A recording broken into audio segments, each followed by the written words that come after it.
जो कोई न कर सका वो एमएलए डोडा महराज मलिक ने कर दिखाया है। खुशखबरी है उन सभी स्टूडेंट्स के लिए जो 10+2 हाई सेकेंडरीज में पढ़ते हैं। स्टाफ की शॉर्टेज आपको थी या कॉन्ट्रेक्चुअल स्टाफ को निकाला गया था, अब कॉन्ट्रेक्चुअल स्टाफ भी वापस आएगा और उन बच्चों को बेहतर एजुकेशन भी मिलेगी।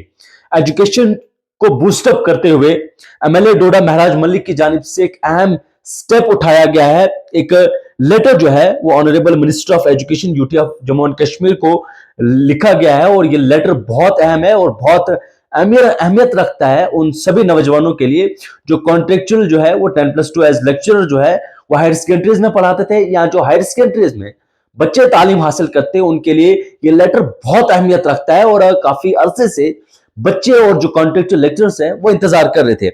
एक लेटर ने लिखा है जिस लेटर में वो कह रहे हैं कि request for reengagement of 10+2 contractual lecturers to address staff shortage in district Doda schools using my CDF, यानी कि जो 10+2 कॉन्ट्रेक्चुअल लेटर जो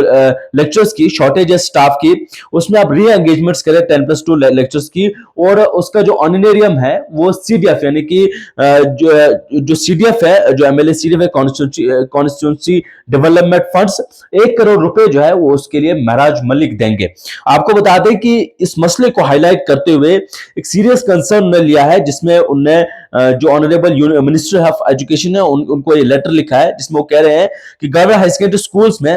पूरे अक्रॉस डिस्ट्रिक्ट में जो है वो स्टाफ की बहुत ज्यादा शॉर्टेज है। जो फैसिलिटी मिलनी चाहिए बच्चों को एजुकेशन के लेके वो बच्चों को नहीं मिल रही है, जिसको लेके बच्चों को सिटी से बाहर या बहुत से बच्चों को जो है अपनी इलाकों को छोड़कर बाहर की स्टेट में या बाहर की सिटीज में जो है वो एकेडमिक्स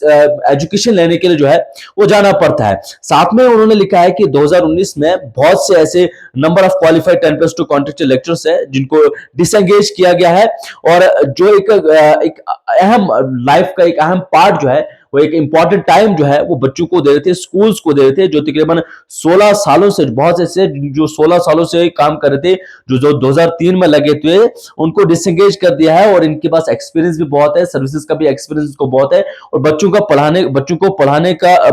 एक्सपीरियंस इनके पास भी है। इसी को सपोर्ट में लिखते हुए इन्होंने एक प्रपोज बनाया हुआ है जिसमें वो कह रहे हैं कि 1 करोड़ रुपए जो है वो एनुअली मेरी जो कॉन्स्टिट्यूंसी डेवलपमेंट फंड्स है यानी कि सीडीएफ का फंड्स है वो 52 असेंबली में जो लेक्चर्स के लिए जो है वो दिया जाएगा। और इसके लिए इन्होंने रिक्वेस्ट की है कि इस पे इमीडिएट एक्शन लिया जाए और डायरेक्ट कंसर्न जो है अथॉरिटीज को किया जाए, उनको री एंगेज जो है वो किया जाए। मैंने आपको पहले ही कहा कि ये बहुत एक इंपॉर्टेंट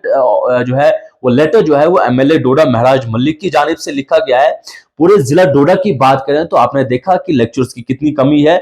बहुत से ऐसे स्कूल्स है, हालांकि सिटीज की मैं कम बात करूं लेकिन रूरल एरियाज के बहुत से ऐसे स्कूल्स है जहां आज के वक्त में लेक्चर्स की कमी है। बहुत से ऐसे स्कूल है जहां पर आपको मेडिकल सब्जेक्ट जितना मिलेगा आर्ट्स आपको नहीं मिलेगा, उसके अलावा आपको कॉमर्स सब्जेक्ट नहीं मिलेगा, नॉन मेडिकल की कमी है। और बहुत से ऐसे स्कूल्स है जहां पर इन सब्जेक्ट्स की जो है वो कमी है। स्पेशली मैं कॉमर्स की बात करूं तो बहुत कम हाई सेकेंडरीज में आपको कॉमर्स सब्जेक्ट मिलेगा, नॉन मेडिकल सब्जेक्ट आपको बहुत कम मिलेगा, मैथ के टीचर्स आपको अवेलेबल होती है, बाकी सब्जेक्ट्स के टीचर्स आपको अवेलेबल नहीं होते हैं। आर्ट्स जो है वो मैक्सिमम जगहों पर है क्योंकि आर्ट्स का जो स्टाफ मैनेज करता है वो नॉर्मल जो हाई स्कूल का स्टाफ है या मिडिल स्कूल का स्टाफ है वो भी आर्ट्स स्टूडेंट्स को मैनेज कर लेता है। लेकिन medical, non medical, commerce subject एक इंपॉर्टेंट सब्जेक्ट है, लेकिन टीचर्स जो है वो अवेलेबल नहीं होते हैं। जब तक नए टीचर्स की रिक्रूटमेंट नहीं होती है तब तक ये कहा गया है, माफ कीजिए इसमें ऐसा तो नहीं लिखा है, लेकिन जब तक नए टीचर्स की रिक्रूटमेंट नहीं होती है तब तक ये एक इंपॉर्टेंट स्टेप है कि जो कॉन्ट्रेक्चुअल लेक्चरर्स है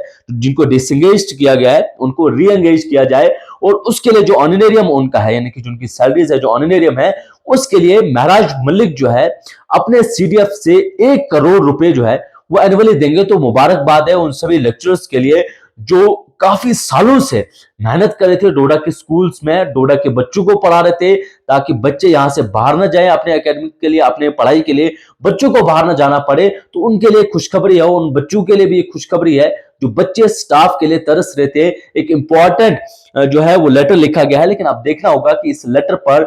गवर्नमेंट कितना जल्दी काम करती है और कितना जल्दी स्कूल्स को एंगेज करती है, क्योंकि आप जानते हैं कि हायर सेकेंडरी स्कूल्स में क्लासेस जो है वो शुरू हो चुकी है और आज के वक्त में बच्चों के लिए इंपॉर्टेंट एजुकेशन है और एजुकेशन पे स्टार्टिंग से ही जो है हर एक की कोशिश रहती है कि पहले जो है वो एजुकेशन पे काम किया जाए। लेकिन आज एक इंपॉर्टेंट